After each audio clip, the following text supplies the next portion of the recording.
que tu feras peut-être plus dans des conditions plus dures, quoi. On va parler de ton parcours avant, mais qu'est-ce qui t'a donné envie de faire ce concept-là ? Parce qu'inventer un concept, il faut avoir une envie derrière. Exactement. Faut faire une flamme, quoi. Tout à fait. Alors, il y a plein de raisons. D'abord, il y a le fait que j'étais arrivé à un point de ma carrière, j'avais 44 ans quand j'ai lancé ça, c'est que je faisais des gros documentaires d'expéditions scientifiques. Donc, de l'argent, des moyens, des très belles expés que je choisissais, du temps.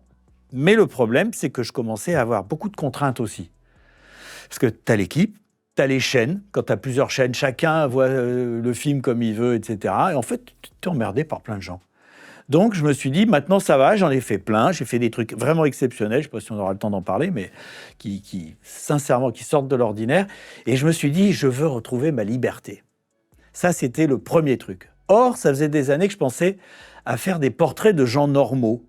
Tu vois, les gens qui ne dorment pas avec des lions, qui ne plongent pas en sous-marin à 5000 mètres, tu vois, oui, ce que je filmais à ce moment-là. Oui, tu filmais dans un sous-marin notamment, on va en parler après, on va revenir dessus. Donc ça, c'est la deuxième raison. Tu avais envie de te retrouver avec des gens qui ont des vies. J'avais envie de raconter ça. Mais les vies normales qui existent ça dans n'intéresse d'autres pays. Personne, en général.